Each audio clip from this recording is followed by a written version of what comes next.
생각해봅니다. 하나님, 우리가 종종 잊게 되는 것이 있습니다. 교회가 어떤 곳인지를 잊는 것 같습니다. 하나님, 교회는 예수님에 대해서 생각하는 곳입니다. 그 생각이 예수님에 대한 감사일 때도 있겠고, 기쁨일 때도 있겠고, 예수님을 향한 신뢰일 때도 있겠지만, 때때로는 예수님을 향한 의심일지라도, 예수님을 향한 원망일지라도, 예수님을 향한 미심쩍음일지라도 그 생각을 계속하는 것이 교회임을 우리가 함께 생각하기를 원합니다. 그런 것 없이 우리끼리 기쁘고 그냥 마냥 즐겁기만 한다면 어쩌면 그것은 교회가 아니라 친목 동호회일 수도 있겠다는 생각을 이 시간 우리 함께 해보기를 원합니다. 우리 함께 이 시간 예수님을 생각합니다. 예수님의 행동을 생각하고 예수님께서 우리를 향해서 어떤 생각을 하시는지를 생각해보는 시간이 되기를 소망합니다. 예수님의 이름으로 기도드렸습니다. 네, 여러분 반갑습니다. 코너스처치 9월 둘째 주 예배 오신 여러분을 진심으로 환영을 하고요. 9월 한 달 동안은 중간에 명절 아라수 예배가 있고요. 그리고 야외 예배가 있지만 그 외에 나머지 시간은 영화 설교로 함께 이야기를 나누고 있습니다. 코너스가 시작된 지 벌써 1년하고도 5개월이 지났어요. 그리고 그 오랜 기간 동안에 여러분들이 참 다양한 이유로 저를 질타하실 때도 있고 공격하실 때도 있었지만 그 중에서도 이번 주간이 가장 많은 질타와 공격을 받았던 주간이지 않을까라는 생각이 들었습니다. 이번 주에 제가 소개해드렸던 영화는 넷플릭스 오리지널 시리즈 차인표라는 영화였습니다. 혹시 보신 분 계실까요? 야, 이 용감하신 분들 재밌으셨나요? 맞아요. 재밌는 영화는 아니었습니다. 일단 솔직하게 고백을 하자면 저는 조금 재밌게 보긴 했거든요. 죄송합니다. 그래도 물론 재미없는 영화 저는 요만큼 약간 저는 좀 그런 어이없는 시도를 되게 재밌어해요. 그래서 저는 조금 재밌게 봤지만 대중적으로 재밌을 만한 영화가 아니다라는 건 저도 인지를 했어요. 근데 그럼에도 불구하고 소개해드렸던 이유는 교회를 다니는 사람에게는 요거는 약간 의미 있는 영화일 수 있겠다는 생각이 좀 들더라고요. 그래서 그 얘기를 오늘 좀 해보려고 하고요. 그리고 약간 반전 아닌 반전을 미리 좀 이야기를 하자면 이 영화는 사실 재미없는 영화가 맞는데 이 영화가 내포한 의미는 재미없음으로써 완성이 됩니다. 이게 무슨 헛소리일까요? 이 얘기를 오늘 함께 해보려고 합니다. 사실 오늘 영화는 예고편이 거의 전부인 영화거든요. 그래서 안 보신 분들도 예고편을 보시면 이런 영화구나 알 수 있습니다. 우리 함께 예고편 잠깐 보고서 마저 이야기를 나눠보도록 하겠습니다.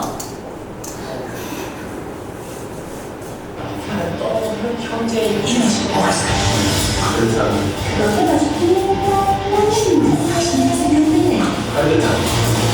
네, 괜찮습니다. 안 똑같지 않습니다.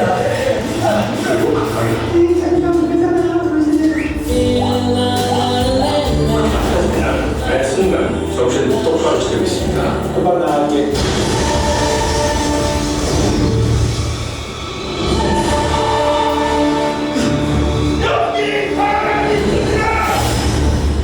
안전적으로 이거 받았어요? 다친 사람도 그게 꽤는 없는데.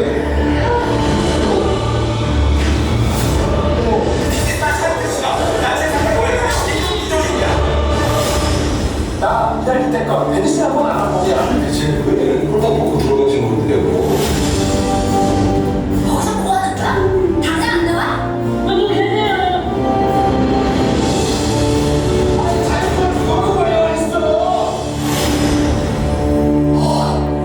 전화 걸기 전화 매니저. 네, 보셔서 아시겠죠? 단독 공개 1월 1일 얼마나 많은 기대 속에서 피어난 영화인 줄 아십니까, 여러분? 이 영화는 제목이 차인표입니다. 그리고 영화의 주인공이 차인표 씨예요. 실제 우리가 알고 있는 배우 차인표 씨가 차인표로 등장하여 차인표를 연기하는 영화인 것입니다. 약간 좀 흥미로운 소재이죠. 이 차인표라는 배우 여러분 뭐 이름은 들어서 아시겠지만 사실 저와 여러분 나이대에서 되게 익숙한 배우는 아니잖아요. 막 드라마에 자주 나오는 배우는 아니에요. 사실은 이 차인표라고 하는 배우는 한때 잘 나갔던 배우입니다.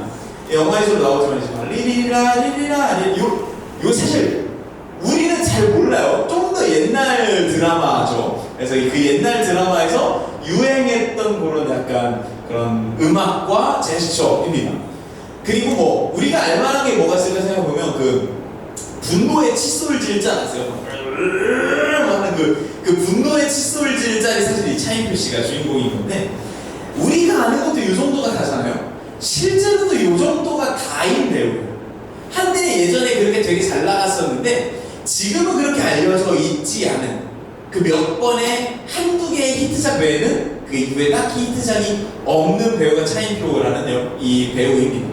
그런데 이 영화 차인표가 극 중에서 갈등을 만들어내는 요소가 있는데 그게 뭐냐면 차인표 씨는 자기 자신에 대해서 나는 아직도 반듯하고 젠틀하고 근육질 이미지로 주변 사람들이 인지하고 있는 슈퍼스타다 라고 생각하고 있다는 거예요. 차인표 씨는 자기는 그런 슈퍼스타라고 생각해요. 그래서 막 영화 중에 나오는데 영화배우 4대 스타 뭐 토크쇼 같은 거 하는데 이병헌, 설경구 뭐 또 누구였죠? 최민식, 송강호 이렇게 나오는데 뭐 한 명 뺀다 그러면은 자기가 빠지는 건 줄 모르고 자기가 땜방으로 들어가는 줄 모르고 뭐 가구가 못 나오네? 뭐 민식이 형 못 나오네? 막 이런 식으로 착각 속에 살고 있어요. 나는 아직도 그 슈퍼스타 중에 한 명이다라고 생각하고 산단 말이죠. 그리고 자기는 여전히 스타라고 생각하면서 그 이미지를 되게 열심히 지키려고 하다 보니까 어떤 일이 발생하냐면 주변 사람들이 막 귀찮아지고 괴로워지는 거예요. 그러던 어느 날 영화에도 나오지만 이 젠틀한 스타라는 이미지를 더 이상 지킬 수 없는 상황이 발생합니다. 예, 영화에 좀 전에 나왔죠? 예고편에 모종의 사건이 생겨서 흙바닥에 철푸 빠져가지고 전체적으로 지저분해지고 내가 이 젠틀하고 반듯한 이미지를 지킬 수 없는 상황이 벌어져요. 그래서 주변에 씻을 만한 곳이 어딜까 이렇게 알아보다가 등산을 한 명이 알려줘가지고 그 근처에 방학한 여자 고등학교 체육관이 있다는 거예요. 그래서 그 체육관 샤워실에 가서 샤워를 합니다. 그리고 샤워를 하려고 이제 막 옷 다 벗고 맨몸으로 샤워를 하던 도중에 그 체육관이 무너지는 사고가 나면서 그 건물에 매몰이 되는 거죠. 샤워 도중이니까 맨몸이 완전 아무것도 안 입은 알몸 상태로 말이죠. 그래서 이 문제가 발생합니다. 이제 매몰이 됐으니까 구조를 발휘해야 되잖아요. 그런데 그럴 수가 없는 거예요. 왜냐하면 나는 차인표거든요. 이 반듯한 젠틀한 스타 차인표가 여자 고등학교 샤워실에서 맨몸으로 발견된다면 이거는 내가 도저히 견딜 수가 없다. 심지어 그 근처에 그 여자 고등학교에 자주 출몰하는 변태가 있다는 소문도 있었거든요. 그러니까 이 차인표는 도저히 그걸 할 수가 없는 거예요. 발가벗겨진 모습으로는 구조될 수 없다. 나는 이런 존재가 아니거든. 이 한 줄이 이 차인표라는 영화의 핵심 갈등입니다. 그래서 매니저한테 전화를 해가지고 야 나를 구조해라. 근데 구조하되 이거 막 파헤치려는 사람들 못하게 막아라. 까발리는 사람들 막고 너가 몰래 날 구조해라. 이런 요청을 하는 거죠. 그런데 시간이 지나면 지날수록 매니저가 막을 수 있는 것도 한계가 생기고요. 점점 이제 상황이 치닫아지면서 차인표는 양자택일을 할 수밖에 없는 상황이 처해집니다. 어떤 택일이냐? 이미지를 포기하고 구조되고 살아날 것인가? 아니면 이미지를 지킨 채로 거기서 죽을 것인가? 우리는 당연히 전자를 선택하겠지만 그 이미지가 인생의 전부였던 차인표는 큰 고민에 빠집니다. 그리고 결국은 구조되면서 이 영화가 마무리가 됩니다. 사실 제가 지금 설명드린 거 예고편 보신 거 이게 전부입니다. 이게 이 영화의 전부라고 할 수 있어요. 그래서 이 정도가 이제 마무리 단계였는데 여기까지 보면 사실 저도 이제 그때 당시에 신입 감독이 만든 영화였거든요. 그 상업 영화로는 이 차인표라는 영화가 거의 처음작이었던 그 작가 감독이 만든 영화예요. 그래서 이 신입 감독이 뭘 말하려는 건지는 알겠는데 그렇게 막 영화적으로 뭐 재밌는 영화는 아니다. 넷플릭스는 대체 왜 이걸 1월 1일에 막 개봉한다고 대대적으로 홍보를 했지 막 이런 고민을 하면서 이 영화를 보고 있었는데 저는 개인적으로 이 영화의 마지막 장면을 보면서 머리를 한 대 쿵 맞은 것 같은 느낌이 들었어요. 이 마지막 장면이 어떻게 진행이 되냐면 이 차인표가 그렇게 구조가 되고 나서 나는 이제 배우로서의 생명은 끝났다. 심지어 그 리리라리라 여기 이제 키포인트라고 했잖아요. 요 손가락이 잘려요. 구조되는 과정에서. 그래가지고 황당한 영화죠 사실. 손가락이 잘리고 나는 이 손가락이 없고 나는 이미 이 반듯한 이미지를 잃어버렸고 사람들이 다 내 나체를 받고 그렇기 때문에 나는 배우로서의 생명은 끝났다라고 생각을 하면서 방구석에 처박혀서 막 수염도 기르고 폐인처럼 지내고 있어요. 그런데 그때 장항준 감독이 등장합니다. 이 실제로 장항준 감독도 장항준 감독 역으로 등장을 해요. 그래서 등장을 해가지고 이표 형, 우리 다시 해보자. 내 형을 소재로 영화를 한번 만들어 볼게. 하니까 이야기합니다. 난 이미 끝났어. 배우로서의 내 생명은 끝났고 사람들이 나를 더 이상 반듯한 젠틀한 이미지로 알아주지 않을 거야. 심지어 이거 봐, 나 이제 손가락도 없어. 이렇게 이야기를 하니까 장항준 감독이 갑자기 이런 이야기를 합니다. 형 똑같이 장항준이니까 형 부활이 뭔지 알아? 이렇게 하는 거예요. 그랬더니 차이가 뭐라고 그래요? 부활? 김태원? 이런 수준의 개그를 하는 영화예요, 여러분. 부활? 김태원? 이렇게 해요. 그런데 둘이 대화를 하는 장면에서 굉장히 불필요한 요소가 그 둘의 대화 장면에 비춥니다. 그게 뭐냐면 차인표의 방이 원래도 영화 속에 나왔었는데 그때 당시에만 해도 모든 책이 책꽂이에 꽂혀 있었는데 장항준 감독과 부활에 대한 대화를 나누고 있는데 책 한 권이 책상 위에 펼쳐져 있어요. 교회를 다니는 사람은 모두가 그 책이 뭔지 압니다. 그 얇은 종이 재질은 교회 다니는 사람은 누구나 알 수 있어요. 성경책이 펼쳐져 있습니다. 기독교적인 요소가 다른 군데도 등장하지 않았던 영화는 거죠. 갑자기 성경책이 펼쳐져 있고요. 장항준 감독이 형 부활이 뭔지 알아? 부활 김태원? 이랬더니 장항준이 이런 이야기를 합니다. 형, 부활은 죽어야지만 할 수 있는 거야 라고 이야기를 하면서 이 영화가 마무리가 됩니다. 이 영화는 일종의 블랙 코미디죠. B급 코미디라고 할 수 있어요. 개그 수준이 딱 제 설교 수준이에요. 그래서 저는 이게 재밌었나봐요.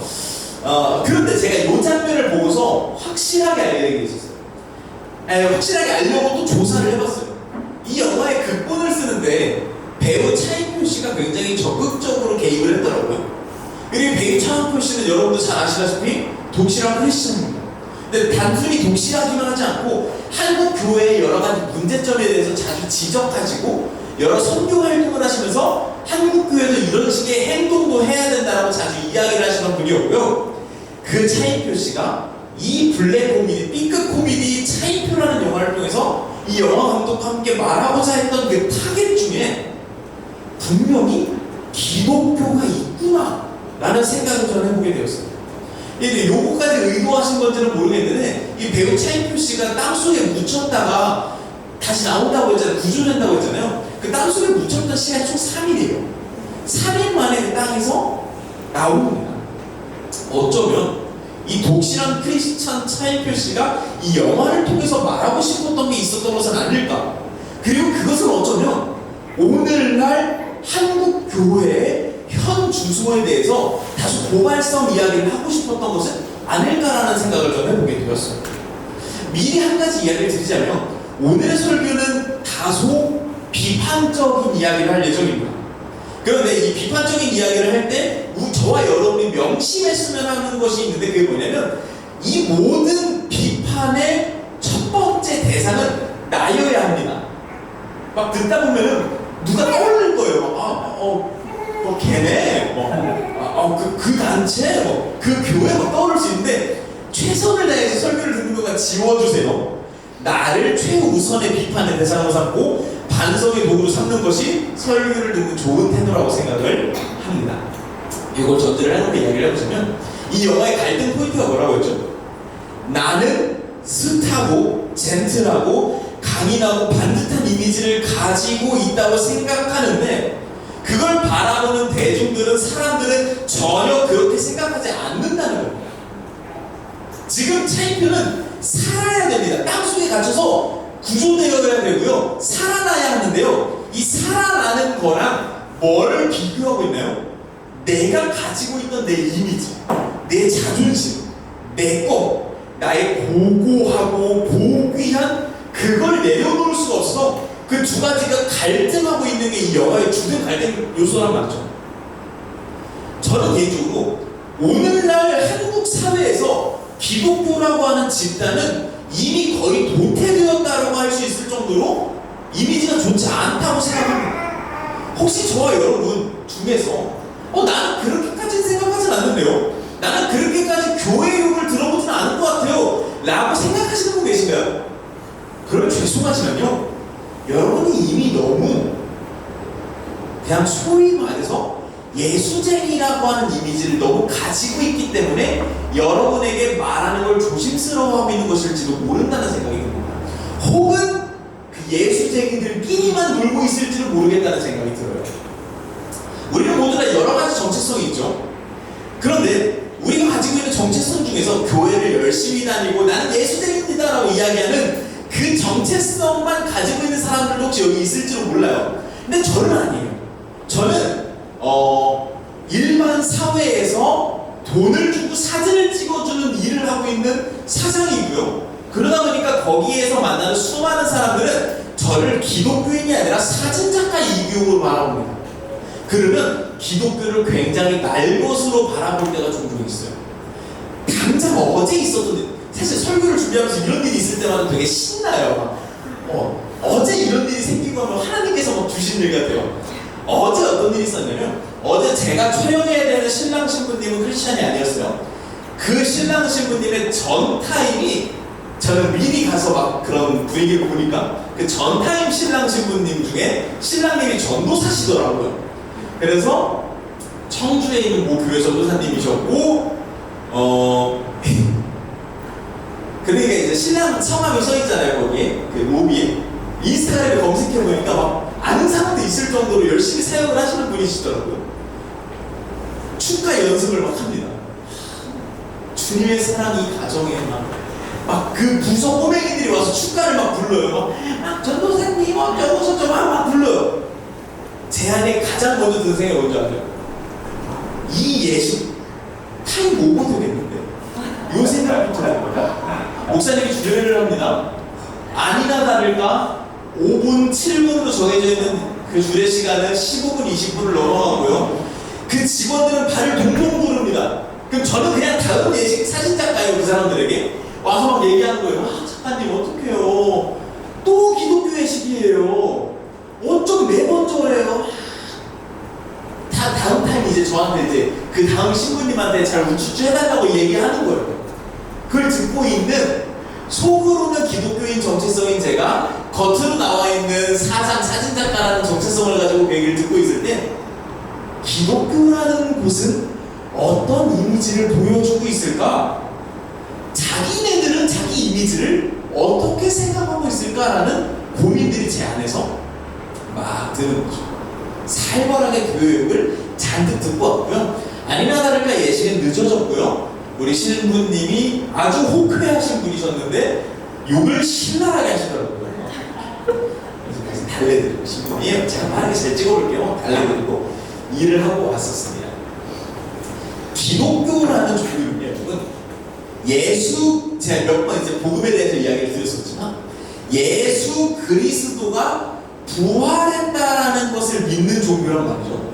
근데 이게 단순히 옛날에 누가 죽어다 살아난 데를 넘어서 그 예수 그리스도와 함께 나의 죄성이 죽었고 그가 부활하면서 내가 다시 나도 살아났다라고 고백하는 종교가 기독교란 말이죠. 그런데 만약에 오늘 저와 여러분이 함께 봤던 이 영화가, 이 차인표라는 존재가 저와 여러분에게 혹은 기독교에게, 한국 교회에게 그 선택이, 차인표의 어리석은 선택이 마치 교회와 같은 것이었습니다 라고 말하는 영화라면, 그렇게 빗대어 본다면, 교회라고 하는 곳은 예수와 같이 예수의 이름으로 살아나고는 싶은데, 부활하고는 싶은데 같이 죽고 싶어하는 선택은 안 하는 종교라고도 말할 수 있지 않을까? 그렇게 비춰지고 있는 것은 아닐까라는 생각이 들었습니다. 같이 살아나고 싶은데 놓고 싶진 않아요. 포기하고 싶진 않아요. 이미지, 내 고고한 고귀함은 놓고 싶진 않아요. 좀 더 날것으로 이야기를 해볼까요? 헌금을 많이 내야 한다라고 조장하는 구조를 포기할 수는 없어요. 목회자나 교회의 유력한 자들이 권력을 취하는 구조를 포기할 수 없어요. 종교 생활에만 집중하고 그릇된 어떤 형태들은 포기할 수 없어요. 도덕이나 윤리를 강조하기보다는 교회 생활을 강조하는 것을 포기할 수는 없어요. 이런 나의 고고함을, 이런 이미지를 포기할 수는 없어요. 이러다 영영 죽어버릴지도 모르는데 말이죠. 저는 그게 너무 걱정이에요. 아까 이야기 드렸죠? 이 차인표라는 영화는 아이러니하게도 재미없음으로써 완성된다고.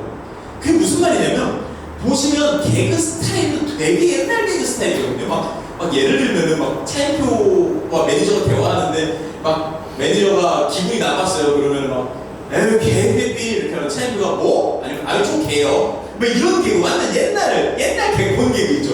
이런 완전 옛날 개그에다가 출연하는 배우들도요 진짜 옛날 배우들, 막 신신혜 씨, 그리고 아까 그 등산로에서 나타났던 사람이 옛날 야인 시대 때 시라소니 했던 아저씨 아세요?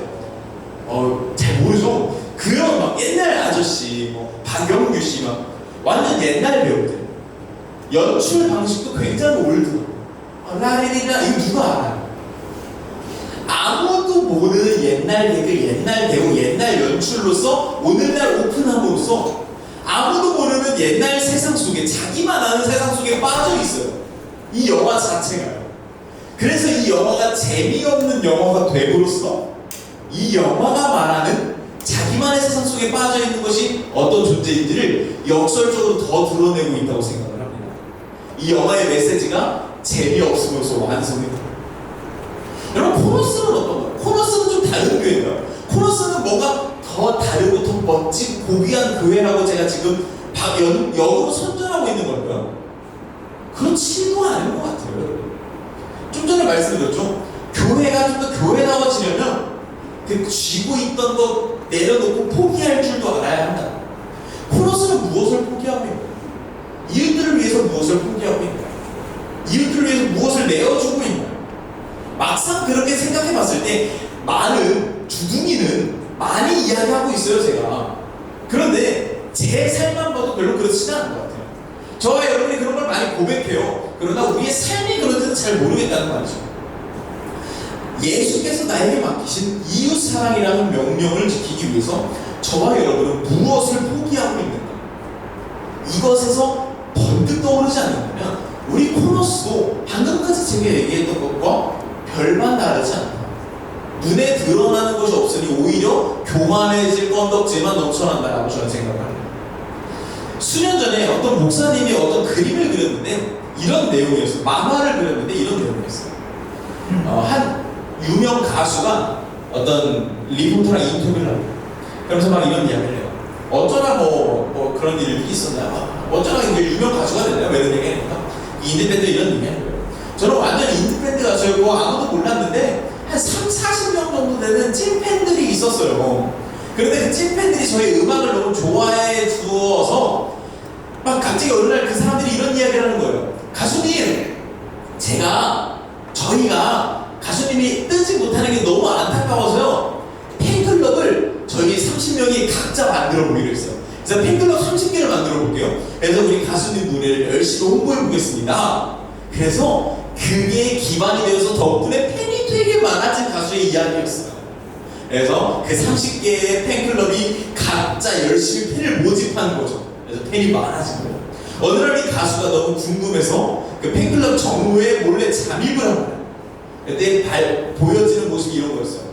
너무 분위기도 좋고 화기애애한데 막 서로 너무 사랑해주는 그런 팬클럽인데 그 가수가 와서 아무도 못 알아보는 거예요.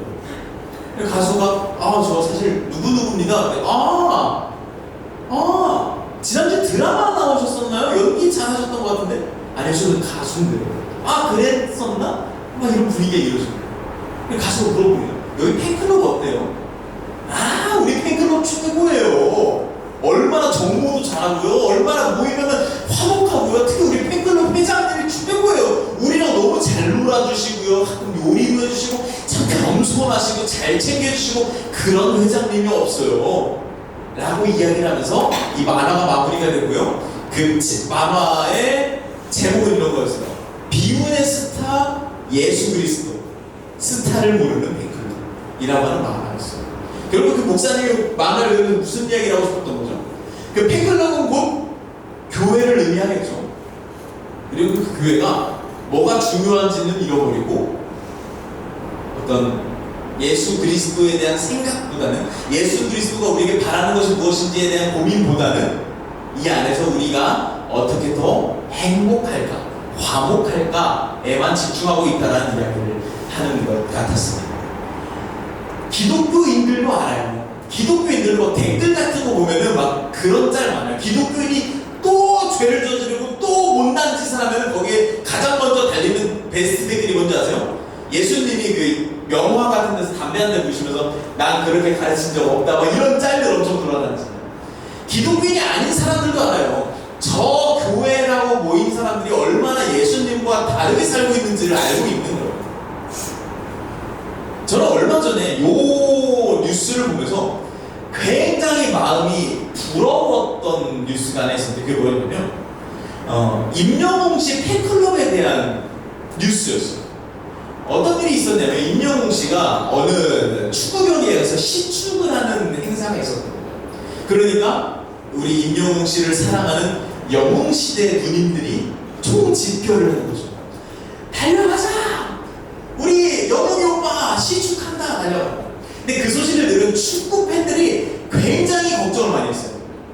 왜냐면 뭐 어떤 그런 축구 문화도 잘 모르고 뭐 예를 들면 서포터석이라고 있거든요. 거기는 이제 실제 돈 내고 응원하는 그 응원단들이 모여서 막 응원하는 석이에요. 막 이 사람들이 와서 거기다 막 다 와가지고 물을 흘리는 거 아니야, 시축 끝나자마자 우르르 나가는 거 아니야, 이런 걱정을 했단 말이죠. 그런데 이 영웅시대의 팬클럽이 보여줬던 모습이 너무 달랐던 거예요. 그 팬클럽에서 막 이야기를 하고 우리 임팩트 치면 안 되는 거예요. 그래서 우리 어떻게 할까요? 우리 축구 시축이 끝나고요 90분 축구가 끝날 때까지 거기 앉아서 끝까지 응원하는 겁니다. 그리고 저기 서포터석이 있대요. 거기는 예약하지 맙시다. 실제로 4만 명이 넘게 그 경기장에 예배를 했는데 서포터석은 단 한 명의 영웅시대도 그 예약하지 않았다고 해요. 그리고 영웅시대 팀복이 하늘색이거든요. 근데 서울FC랑 그때 상대편이 대구FC였는데 대구FC 유니폼이 하늘색이에요. 근데 하늘색 입고 가면 대구FC 응원하는 것 같잖아요. 그래서 자기네들 임영웅 응원복을 아무도 안 입고 갔어요. 다 서울FC 옷을 입고 갔어요. 그리고 끝나고 경기장 청소 다 하고 갔고요. 심지어 어느 정도까지 했냐면 서울FC를 우리가 임영웅 때문에 그렇게 응원했으니까 그 다음 대구FC 경기까지 가서 대구FC 응원까지 하고 돌아왔어요. 영웅시대 어마어마하죠. 그래서 온갖 사람들이 박수를 치고 칭송을 하고요. K리그 팬들이 임영웅의 팬이 돼버렸어요. 와, 그 사람 어떤 존재길래 이렇게 선한 영향력을 끼치는 거야. 대단하다. 한국 교회는 이런 모습을 보면서 뭘 배워야 될까요? 내 것을 포기할 줄 아는 태도를 배워야 된다고 생각을 합니다. 임영웅 씨가 원래는 무대 의상을 입죠. 근데 그날은 축구화를 신었어요. 잔디 상할까봐. 축구화도 신고. 그리고 임영웅 씨도 대단한 게 자기 노래를 하지 않았어요. 현장에 맞게, 그러니까 현장 분위기에 맞게 노래 한 곡을 EDM으로 편곡해가지고 와서 노래를 불렀어요. 그리고 막 그 팬도 옷 안 입고 막, 근데 막 그런 팬들이 막 가서 오빠 그러면 안 돼. 우리 오빠 축구하신다가 넘어지면 어떻게 부츠 신어 막 강요하고 음악도 우리 오빠 노래가 얼마나 좋은데 우리 오빠 노래 틀어야지 막 이랬었으면 아마 욕도 엄청 먹었을 거예요. 그런데 그렇지 않았던 거죠. 우리가 저들을 위해서 무엇을 포기해야 될지를 알았을 때, 그리고 그것이 임영웅을 위한 일이라고 자신만만했을 때, 결국은 사람들이 임영웅을 바라보더라는 거죠. 야, 저 사람 어떤 사람이길래 이런 팬들이 모이는가? 라고 말이죠. 이것도 어제 있었던 일입니다. 어제 대전의 모 기독교 단체에서 모 교회를 빌려 모 유명 찬양팀을 불러서 집회를 했던 일이 있었습니다. 그리고 그 바로 건너편에 제 고등학교 동창이 횟집을 운영합니다. 그 친구는 뭐 교회라고 발도 들여본 적이 없는 친구예요. 하지만 횟집을 아주 성실히 운영하는 가장입니다. 그 친구가 이제 그 집회 끝나고 저한테 카톡이 왔더라고요.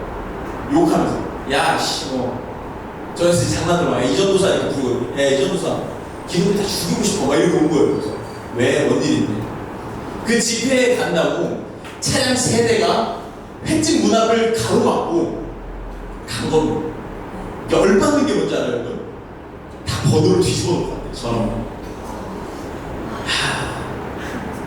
그 얘기를 듣는데 제가 할 말이 없는 거예요.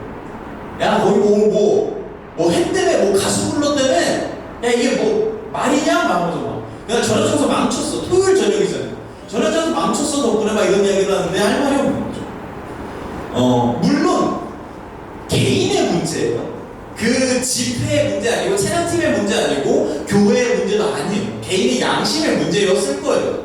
그런데 제가 오늘 설교를 준비하려고 개인적으로 궁금하니까 그 집회에 참여했던 아는 형 전도사에게 연락을 했어요. 형 뭐 거기 갔다 왔다며요? 어떠셨어요? 좋았지. 혹시 예배 앞뒤로 안내문도 있었죠? 어떤 내용이 있었어요?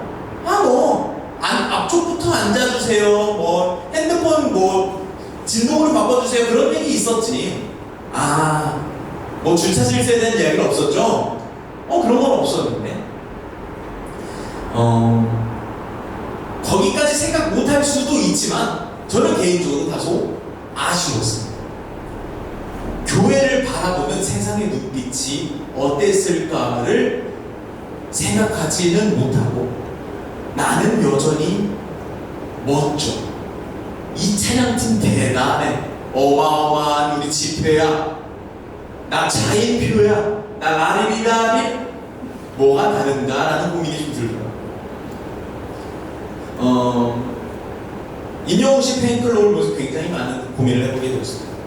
저들은 왜 그렇게 사람들에게 감동을 주었습니까? 굉장히 실질적인 도움을 주고요. 청소하고 응원하고 다른 팀까지 쫓아가서 응원해주고 이런 것들이 결국은 감동을 이끌어낸다. 이러니 우리 영웅 오빠가 칭송을 받는다. 저는 마치 성경의 한 줄 같다라는 생각이 들었습니다. 교회로서 살아간다라는 것. 우리 자주 이야기하죠. 우리 한 사람 한 사람이 살아가는 삶의 모습이 교회다. 그래서 우리 다음 주에 모이지도 않는 거잖아요. 교회로 모이는 것보다 중요한 게 교회로 살아가는 거니까. 교회로 살아간다는 것은 결국은 임영웅 씨와 그 영웅 시대가 보여줬던 그 팬덤의 태도를 배워야 하는 것이라고 생각합니다. 내 것이라고 할지라도 기꺼이 포기해주는 것, 독선적이지 않고 나누어주는 것, 실질적인 도움을 내어줄 줄 아는 것, 내가 좀 손해보다. 제가 요즘에 코너스 성도분 중에 한 분과 뉴멤버 교육을 하고 있는데 그분이 그런 이야기를 하는 거예요. 저는 기독교에 대해서 배웠을 때 가장 임팩트 있었던 한마디를 이야기를 하자면 사랑이란 손해볼 줄 아는 기쁨이다 라고 이야기를 하는 거예요. 그 얘기가 저는 굉장히 마음 한켠에 꽉 와닿았어요. 손해볼 줄 아는 기쁨. 그거 예수님이 그야말로 우리에게 하셨던 거 아니에요? 목숨까지 손해보면서도 우리 한 사람 한 사람의 얼굴을 기억하시면서 기뻐하셨지 않나? 그렇다면 우리는 정말로 손해보는 것을 기뻐하는가라는 고민이 좀 들었습니다. 좋은 교회란 무엇일까요? 우리는 어떻게 교회로서 살아가고 있나요? 그걸 거꾸로 얘기하면 우리는 이 세상을 살아가면서 무엇을 포기할 줄 알면서 살고 있나요? 다음 주에 우리는 모이지 않을 겁니다. 왜요? 그냥 쉬려고요? 명절이니까 그냥 한 주 설교 쉬려고요? 그런 의도 조금 있습니다. 하지만 나머지 큰 부분은 실습 같은 거라고 저는 생각합니다. 물론 우리가 명절에 안 만나던 가족들까지 만나면 어떤 감정이 드는 거 알아요. 짜증나죠. 어디 마냥 행복하고 화목하기만 가정이 있던가요? 그런데 그렇게 가족들을 만나는 그 시기에 우리가 좀 더 집중했으면 좋겠습니다. 무엇에요? 나는 이 가족들을 만날 때 무엇을 포기할 수 있을까? 내 짜증을 좀 포기할 수 있을까? 내 이기심을 좀 내려놓을 수 있을까? 내 경멸하는 눈빛을 좀 포기하고 내려놓을 수 있을까? 내 말투를 좀 포기하고 아름답게 만들어 볼 수 있을까? 내 화를 좀 누를 수 있을까? 이런 것들을 실습해보는 기간이 저는 다음 주일이라고 생각합니다. 차인표가 연기한 차인표의 그 어리석음, 아무도 알아주지 못하는 그 이미지 지키겠다고 사람들에게 여전히 손가락질 받는 그 어리석음이 저와 여러분과 얼마나 닮아 있는가를 함께 고민해 볼 수 있었으면 좋겠습니다. 장항준 씨가 마지막으로 차인표에게 했던 그 한마디를 이야기 드리고 오늘 설교를 마칠게요. 형, 부활이 뭔 줄 알아? 부활은 죽어야 할 수 있는 거예요. 기독교는 무엇을 믿는 종교라고요? 예수 그리스도와 함께 우리가 부활했다라는 걸 믿는 종교예요. 이걸 거꾸로 이야기하면 예수 그리스도가 죽었을 때 우리도 죽었던 것입니다. 그렇기 때문에 포기할 수 있는 것입니다. 그 이야기들이 어쩌면 그 장항준의 한마디, 형 부활은 죽어야 할 수 있는 거야 라는 그 한마디는 어쩌면 하나님이 저와 여러분에게 그 더 나아가서 한국교회를 향해서 안타까운 마음으로 외치고 있는 한마디는 아닐까라는 고민입니다. 이 시간 함께 같이 기도했으면 좋겠습니다. 이 시간 기도할 때 앞서 이야기 드렸지만 누군가를 비난하고 비판하기보다는 나를 먼저 생각해 볼 수 있었으면 좋겠습니다. 내가 그래도 예수님을 아주 절절하게 믿는 것은 아니지만 그래도 교회 한번 다녀보겠다고 이렇게 다니고 있는데 조금 다른가 나는? 아니면 똑같던가? 내가 포기할 수 있었던 것은 무엇인가? 혹은 포기했어야만 했던 것은 무엇인가? 하나님이 장항준 감독이 차인표를 안타까워했던 것처럼 하나님이 나를 보며 안타까워하셨을 나도 몰랐던 그 모습은 혹시 어떤 것이 있었을까? 이 시간 함께 돌아보면서 함께 하나님께 기도해 볼 수 있었으면 좋겠습니다. 함께 정면 기도 하는 시간 갖도록 하겠습니다.